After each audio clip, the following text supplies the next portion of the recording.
The Oklahoma Sooners get another big portal win, this time for Brent Venables and the Oklahoma Sooners defense.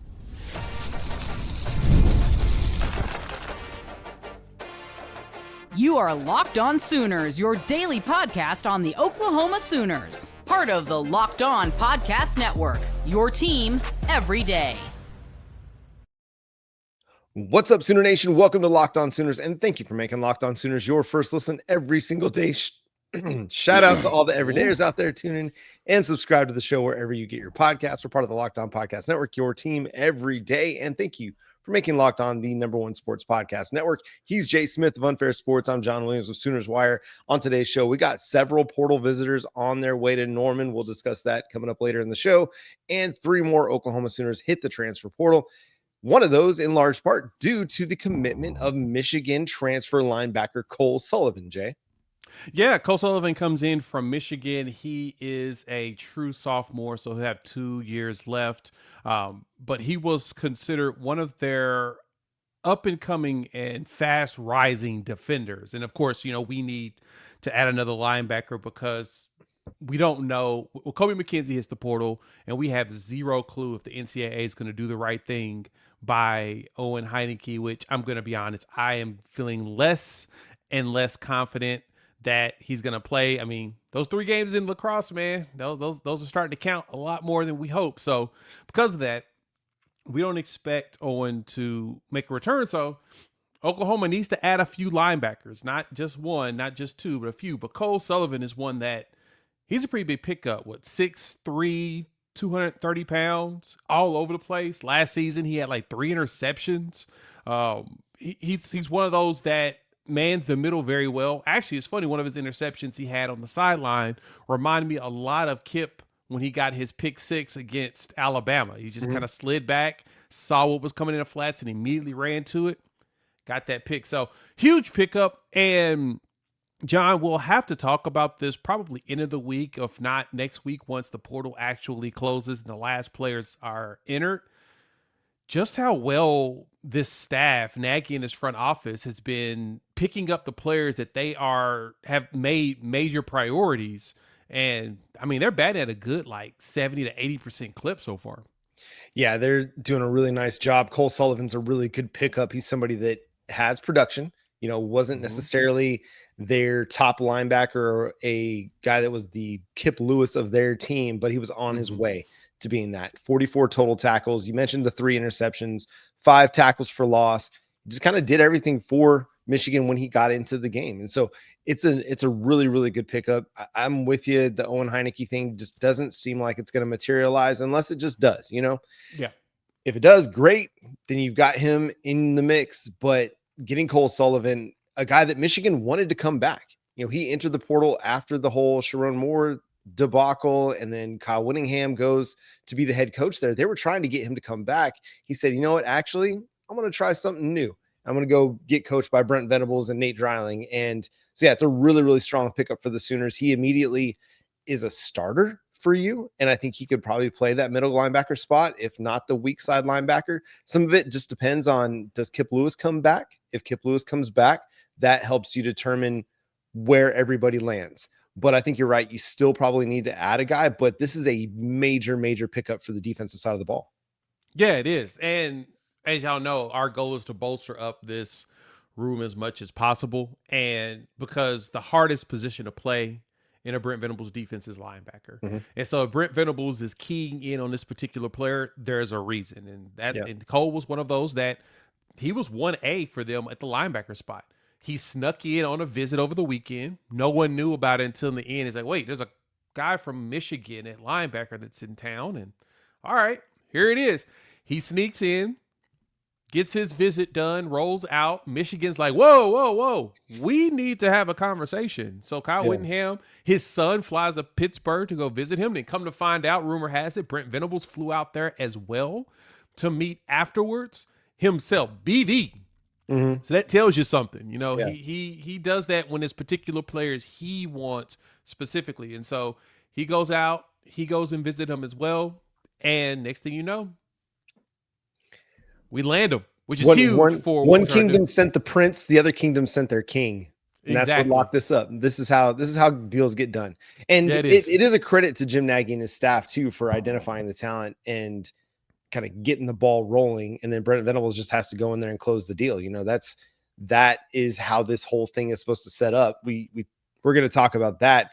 We're also going to talk about how they're big game hunting. They're not just going after, all the G5 guys. Yeah, they got a few G5 guys in, but they're also looking at preeminent programs and getting talented players from those spots. And again, Cole Sullivan is one of those guys. I mean, he's an ascending player and you're getting him with 2 years of eligibility left. So as he goes into 2026, there might be a little bit of a learning curve because there is in Brent Venables' defense, but he gets to build on whatever happens in 2026 and grow from there. And I think that's another aspect of all of this. You're seeing Oklahoma go get a number of guys that have multiple years of eligibility. Yeah, there's a few 1-year guys like, Trell Harris and Rocky Beers and Hayden Hansen, but you're also seeing guys like Parker Livingston and Cole Sullivan that have several years of eligibility remaining. And that I think is a huge part of their portal process and their portal strategy is not just getting these 1-year rentals.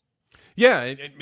Dakota Fields, he's got 4 years of eligibility. Yeah. So he's kind of one that was basically your Malik Hawkins replacement because you need to get some youth. So I expect some more depth pieces. I actually expect a few more G5 guys probably move up. You may get 1 or 2 FCS guys that you think have potential. I know I saw an offensive lineman recently get an offer that is getting an offer. He's FCS, but he's getting offers from every SEC school. You're seeing LSU, Tennessee, Kentucky, Vanderbilt, you name it. They're all giving this kid an offer. I think I saw Alabama in that list as well. So you're going to start seeing a lot of that. And that tells you everything that you need to know about how talented this kid most likely is. Yeah. Speaking of that, the Oklahoma Sooners added another offensive lineman. This one is a returning player coming back from UCO, playing from D2 as an offensive tackle. Wormy. I can't remember the first name. I don't have it written down in front of me. What? Kenny. Thank you. Kenny Wormy. That's poor preparation on my part. My apologies, everybody. Kenny Wormy coming back from UCO. UCO is one of the big time D2 programs in our region. It's one of those that's been playing at the top. So he's gotten a lot of experience now after leaving Oklahoma at UCO, coming back to Oklahoma does provide you some offensive line depth. Yeah, I like that he made this return 6'5", 315 from Cache, Oklahoma. He's an Oklahoma kid. He walked on initially when he got out of school a couple years ago in 2023. So 2023, 2024, he was on the roster, and he was a part of that big cut whenever, the rev share started, and we were trying to get down to 85. Unfortunately, he was one of the collateral damages that happened there. Well, he's making his return. Now he's sitting here at he gets to make a return from UCO. He put on some weight. He's gotten bigger. I think he's like at a 2-something before he left, and now 6'5", 315. Pretty sizey guy, and I know that we liked him, especially in the practice field. So he's one that's going to be able to contribute in practice at minimum, unless he decides to work his way up as a walk-on to get on the field.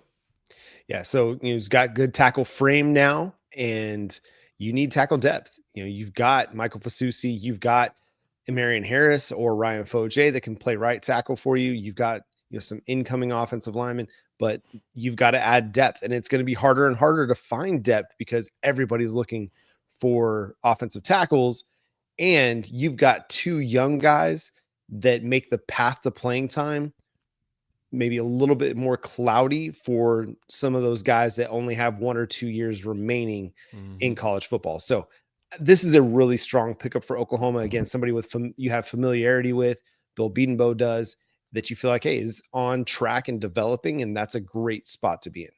It is. You need to have you're going to have a combination of both. Remember, some players are going to need to be here for practice. Some players are going to need to be here to work their way into play. Some players need to be here to push everybody else as well. And so my expectation is that, you're, like I said, you're going to fill up the roster. You've got we'll talk about this coming up in a minute, but you got about 20-something, 24, 25 players in the portal. You're going to have to replenish that. And you're probably going to add more, mainly because we're back at 105. And why not take advantage of that? That's right. It's Jim Nagy, Brent Venables time of the year. We're going to discuss 3 guys that hit the transfer portal and what it means for Oklahoma Sooners coming up next. Let's be real, managing your finances can feel overwhelming between subscriptions you forgot about, bills that keep going up, and trying to figure out where all your money actually goes each month. It's easy to feel like you're losing control. And who has time to track every transaction or hunt down hidden fees? That's where Rocket Money comes in, the personal finance app that helps you take control. It finds and cancels your unwanted subscriptions, monitors your spending, and helps lower your bills so you can grow your savings. I love how it tracks all the subscriptions and it helps me cancel them right there inside the app with just a few tips and taps. No more hunting down customer service numbers. And you can also see where all of your money is going. It categorizes every expenditure so you can say, hey, am I spending too much on fast food? What's my shopping bills looking like? That's where Rocket Money is really at its best, because it helps you just break it all down, makes it really easy to see. So go to rocketmoney.com and let Rocket Money help you reach your financial goals faster. Join at rocketmoney.com/locked on. That's rocketmoney.com/locked on, rocketmoney.com/locked on. And once again, thanks for making Locked On Sooners your first listen every single day. Shout out to all the everydayers out there. Tune in and subscribe to the show wherever you get your podcasts.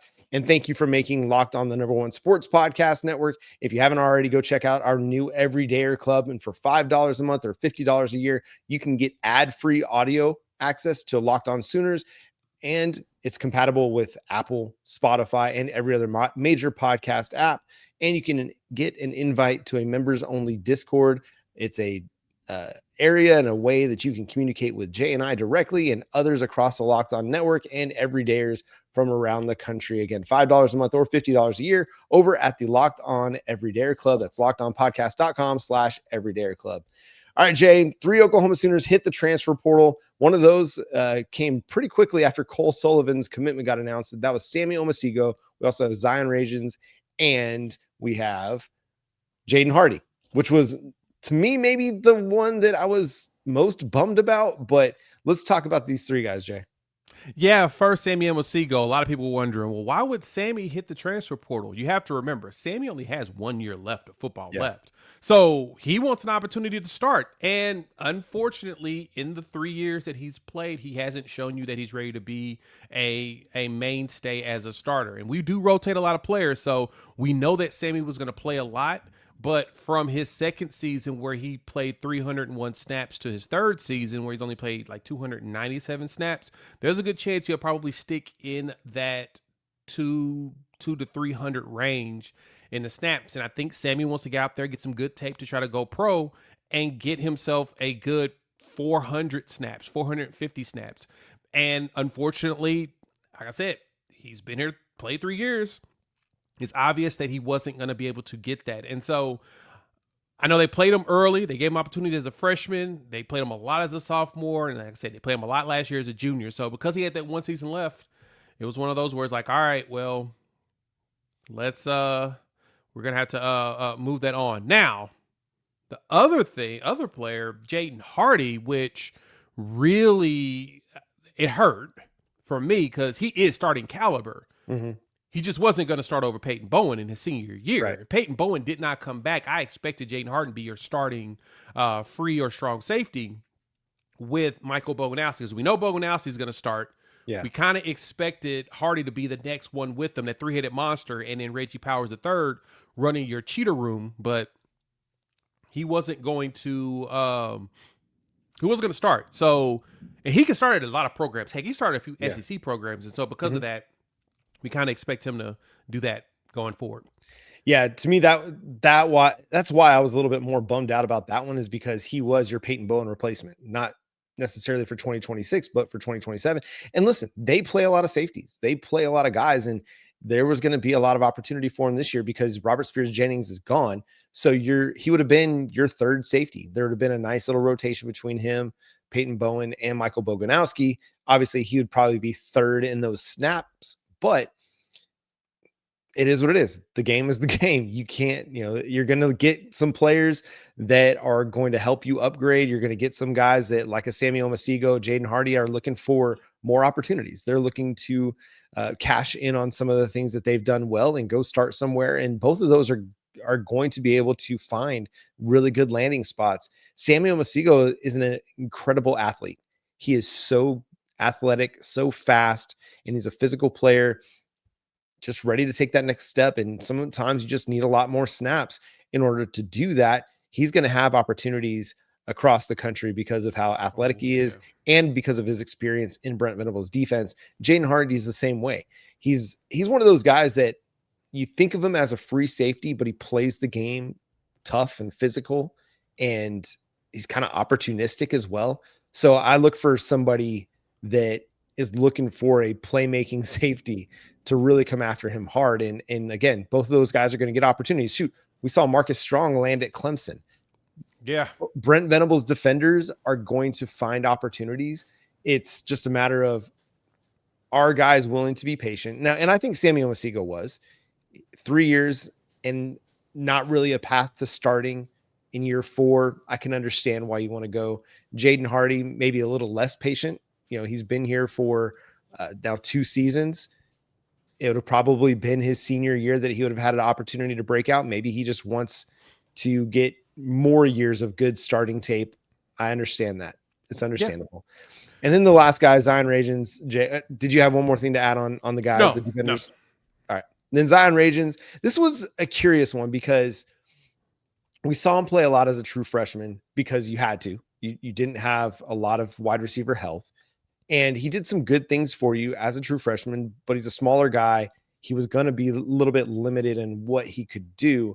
And then this year, we just didn't see him, but for like 9 snaps. Yeah, you got a lot of him his freshman year with Seth Luttrell. He had a thing for him, and they played him a lot. So you started seeing him on some deep passes and stuff. You started to see him in some plays. You had a few moments where you kind of got questioned the usage. Like I saw him as a lead blocker for Deion Burks. I don't think I want a 5'8", 150-pounder trying to lead block for your wide receiver. That's supposed to be a guy that needs to get out in space. But hey, decisions are decisions. But he had some potential, had his size. He was a fast dude, and it just did not work out. It was one of those where he was getting pushed further and further down the depth chart. Couldn't really get out there as a returner. Couldn't really get out there as a pass catcher. I think it was a couple plays he had opportunities and dropped some passes, and I know like a lot of the fan base didn't want to see him on the field, unfortunately. And I know, like I said, I know he has a lot of a potential. The biggest thing for him is really just need to get on the field and showing off his ability as as just a guy that's difficult to cover because he's really fast, and even at his size, he can get open and go. So I can see he's going to get some good opportunities out there. I don't know how big of an opportunity he's get just because of size, but now the kid's got some talent. It is unfortunate that we just couldn't leverage it. Yeah, and Oklahoma's not done adding wide receivers. They've added Trell Harris, they've added Parker Livingston. They're already planning to have another wide receiver coming in. We'll talk about some of those coming up, but this is an area that Oklahoma has to figure out. Like the development of their wide receiver core, though, that has to be kind of a big emphasis this offseason with Elijah Thomas, Emmanuel Choice, with Jaden Petty, with Daniel Odom, with ZZ, with, Jazir Rogers. Like we got to get these guys developed so that what we saw from like the 2023, 2024 recruiting classes, you actually get something out of the guys that you spend so much time recruiting and building relationships with. And now financially that you're investing in, you have to find a way to start getting something out of these guys. Yeah, you need to start finding a way to play them. And that comes from also in practice. They got to show you that they're ready to play or whatnot. And I'm hoping that we see better returns out of the 25 class, because now the 2024 class is completely gone except for Jacob Jordan, who was your walk-on and earned a scholarship later, the Baker Mayfield scholarship, if I'm correct. And so because of that, you have no one from that 2024 class. That when you had 4 receivers, they're all gone. And so now you're starting from scratch. Hopefully we're able to really get something out of the 25 or even the 26. I really want to see Elijah Thomas get some run, but maybe that's what that is. Maybe now they'll be pushing the 25 players up to really get some run because you're bringing in transfers and you'll have young players, you can actually mix it up and do more. I want them to get out there in the field, so we'll see how that goes. Yeah, I mean, right now there's going to be a really good position battle, at least for the wide receiver 2 spots on the outside and in the slot. You have Jermichael Carter that's going to be a part of that wide receiver rotation with Parker Livingston and with Trell Harris on the outside. And now it's figuring out, okay, where does Elijah Thomas, Emmanuel Choice fit in? Can Daniel Odom and Jaden Pettit, ZZ, can these guys push for a spot on the 2 or 3 deep? That'll be a good offseason question to follow. All right, more portal visitors coming up. We'll discuss on Locked On Sooners.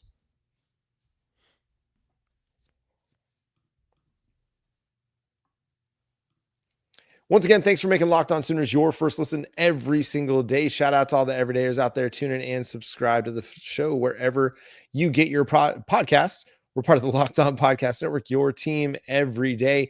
Jay, the Oklahoma Sooners planning to host a couple more players via the transfer portal, and one of those is Davian Dozier, Appalachian State wide receiver. Started his career at Arkansas, but only played in 4 games over the first couple of seasons before transferring to App State for 2025. 20 catches for 448 yards and 5 touchdowns. For those doing the math out there, that's 22.4 yards per reception. Yeah, he's one of the top ones when it comes to that. 6'4", about 205, so another big wide receiver. And he got this the seal of approval, or the stamp of approval, from Isaiah Satania. So he was at Arkansas with Satania. Like, as soon as he hit the portal, Satania immediately threw the eyeballs on him on a quote tweet or whatnot. And so we got to see that. Like, oh, okay, so y'all know each other. Next thing you know, Oklahoma gives him an offer, and then now he should be visiting today. And so, because we, losing more players, you lost a lot of them, it sounds like their goal is to snatch this kid up as well. He's from Alabama, Moody, Alabama, to be exact. So he probably is known by Todd Bates as well, because Bates is, infamous out there in the Alabama area. And so, because Satania saw him and pointed that out, I bet you he went to the staff and said, hey, man, if you like what I do, I can make sure that he's up and going, because he's a hard worker. He just needs a chance. There's another young player. It's a red shirt sophomore, so he'll have 2 years of eligibility as a junior and senior. And you'll be able to, mix him in, like I said, with the young players we talked about in the last segment. You kind of need that, right? Like I said, I was hoping that we would have got more instead of from ZK or something like that, but he gives you, a little bit more experience to blend in with your really young players. And like I said, hopefully we'll play some of our recruits on top. This is probably the only room where it doesn't seem like we just are in love with our recruits, because we didn't play a lot of our recruits over the last few years. This the only position. So hopefully Dozier comes in here as an additional component to these young players and try to rebuild that up. Yeah, a couple more little statistical notes here on Dozier. His average depth of target was 18.2 yards down the field. So Appalachian State was literally using him as a deep threat. 6'4" usually doesn't translate as that. Like, you're talking about generally like your 5'11", 6'1" guys, but he can definitely get down the field and win. That was number 7 in the nation. He is a guy that gets down the field and he wins. So it's an intriguing piece. And I think, again, he mixes in on the outside, but he also has some experience in the slot. He played 28% of his snaps in the slot, according to Pro Football Focus. So that gives you a little bit of positional versatility, which I think is good. You don't want to necessarily have guys locked in. And when you go 4 wide receivers, you could have Trell Harris, Parker Livingston on the outside, Isaiah Satania, and Davian Dozier on the inside. And hey, maybe a Jermichael Carter as well. So I think adding a little bit more veteran experience, it gives you some insurance. We've seen injuries. We've seen them have to go to their 2 deep quite a lot over the last few years. So that gives you some good insurance out there. The other portal visitor, Jay, that they're going to have is another offensive lineman. Guy Peyton Joseph, P Groovy, as he goes by, getting an offer from the Oklahoma Sooners and will be visiting Oklahoma on January the 9th, which is going to be Friday. Yeah, he's going to be pulling up. He'll be at Tulane first and then Oklahoma. He's gotten a good amount of offers out there. He's young as well. I believe he has about 3 to 4 years of eligibility. He actually he has 4 years eligibility. He was a 4-star in the 2025 class. So he's at Georgia Tech, and Georgia Tech's pretty tough to get into. Plus, the one thing I do appreciate about players that come from Brent Key's team, just in general, they're very physical. That is like the biggest thing about the way that they play ball. They're going to go out there and be punishing. Y'all want some punishing dudes? He would be one, since they kind of recruited him in. And so he's one that you could leverage to, be super punishing on that offensive line. But he's a young offensive lineman. We've talked about how we've got to get some additional depth on top of players that compete for starting spots. To me, this is an example of one of those that can do that. I think he's one that will be able to compete. We've got a very young line, so he'll be one to be able to grow up with everybody else on the line. And like I said, maybe at some point take the spot. Hopefully he develops into one that can push and take, get in there in that right guard or something, or at the left guard, and you move EPL to the right or something like that.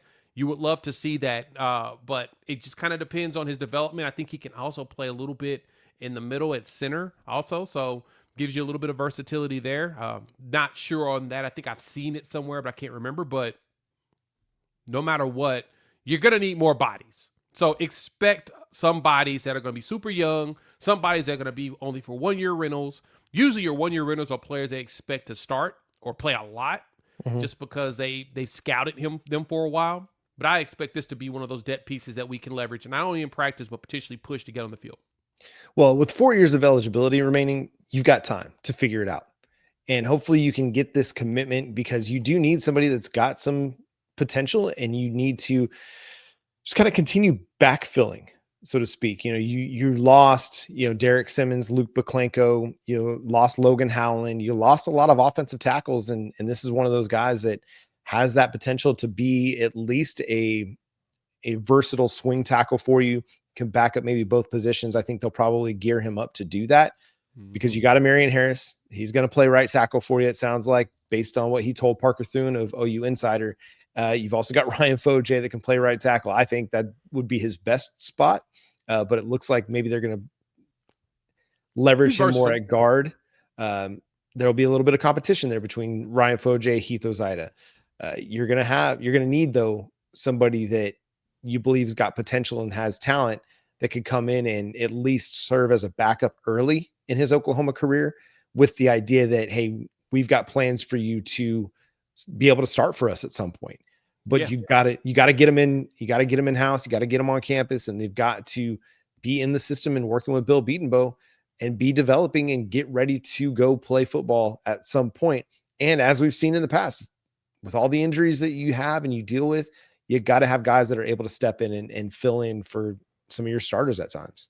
Yeah, you're looking for players that can, like I said, fight their way on the field. Yeah. And again, you're going to need to also backfill a lot of people that have hit the portal. I mean, we lost 3-4 offensive linemen that were at the end of their careers. They're all on 1 year's left, basically 1 year, maybe 2 left, and they want an opportunity to play 2 years in a row. Remember, our line is young, but it's now experienced together. Fasusi, Foje, EPL, and you'll have Jake Michaelis still there in the middle. And you brought in Caleb Nitta because he started at center before, and now you've got some good push there because behind them are redshirt freshmen. So you want to make sure that those guys continue to develop and get out there. And then at guard, you don't have really anybody at right guard. You can play Foje, like you said. You can play a Marion Harris at the right tackle, move Foje back to the guard and keep him there. I'm thinking they really want Foje to play tackle, but they just got to develop him, get his speed, get his feet going. But yeah, your line is young, and because of that, you're going to see that mixture. And I'm totally here for some veterans. I'm here for some young players. Go find the best 5 and throw them on the field. Get me some push. Yeah, is all I ask for. Yeah, and what's been nice about what Oklahoma's done in like less than a week is they've been aggressive attacking their needs. Like, we came on and we talked about several areas that were needs for Oklahoma, and they've been aggressive. They've not slow played this thing at all. They've identified their targets, or probably had them identified before the portal window even opened, and were able to go close the deal on several important pieces, guys that are going to be impact players for them on both sides of the ball. You've needed it more on offense to upgrade from what you were in 2025, and you got that. You've got some players coming in on defense that are going to help you as well. And I imagine that they're still not done yet, Jay. I think that they're going to, as you mentioned, they've got a lot of roster spots to fill, and it's not just going to be walk-ons. They're going to be looking at portal guys to not only help them this year, but help them for this year and beyond. Yeah. Is there need some for a few is more. there a spot that you feel like, okay, this has got to be the priority next? We need another interior guy. I think another interior guy on the defensive line. We're going to need to add one of those. I think we're good at corner. We probably will add another, but I feel like we're good. So we'll see how that goes. Outside of that, you probably, I know you're going to need another running back. Just in case, because we've been dealing with, health has been the biggest thing. But yeah, I think an interior defensive lineman is going to be one that we really need to get our hands on. Just one more to go what we got. Like I said, Marcus Strong is gone to Clemson, which is a great land for him. Kind of funny that Clemson has taken a player from Brent Venables before Brent Venables has taken a player from Clemson. Even though technically Jaren Kanak counts. I think we should count Jaren Kanak, but most people won't. Against Brent Venables' wishes, Jaren Kanak. Yeah, because he just said, I'm going. I don't care what you say. I'm going to roll it over you. I'm going to show up at practice. What you going to do? Tell me no? And I don't think, good thing Brent Venables wasn't dumb enough to tell him no. So yeah, exactly. We'll see. It ultimately worked out. Yeah, I think you're right. Interior defensive line, still offensive line. Obviously, if you can get Peyton Joseph, that helps a lot. But I think you're good pretty much everywhere else. If you decide to add another running back, fine. If you feel like going into this season with Xavier Robinson, Torrey Blaylock, Jonathan Hatton, DeZephan Walker, Gabe Sawchuk is good, then by all means, listen, I'm not one to sit here and doubt their evaluation abilities, because they told us last year we didn't need a cornerback, and lo and behold, they didn't need a cornerback. Nope. So yeah, I trust that. That was one thing I trusted on that part, is you saying that, because we don't need a corner. We need to get ourselves a corner. And then Cortland Guillory showed up. I was like, oh, I knew he was going to play, but dang, I didn't know he was going to play like this. All right. Yeah, let's go for it. Yeah. So we'll see what happens. We got a lot of really impressive and talented kids coming in the 2026 recruiting class that really helps. And the good thing about where they're at right now, Jay, is they don't need anything. It's about wanting things at this point. They're not going to be desperate to sign anybody. They've done some really good legwork already. And that's going to do it for today's episode of Locked On Sooners. Thanks so much for tuning in, being a part of the show. Subscribe to the show wherever you get your podcast. We're free and available on all podcast platforms and on YouTube. So hit that subscribe button, hit that notification bell to let you know when new episodes drop. And if you want ad-free audio access to Locked On Sooners, go to the Locked On Sooners LockedOnSooners.com/supercast or LockedOnPodcast.com/everydayerclub to find out more information about that. Follow Jay at Unfair Sports. Go check out his channel, Unfair Sports, for more Oklahoma Sooners and college football coverage. You can follow me at John 9 Williams and read my work covering the Sooners over at SoonersWire.com. The show is at Locked On Sooners on all of your favorite social media platforms. But until next time, he's Jay Smith. I'm John Williams. We'll talk to you then. Boomer Sooner.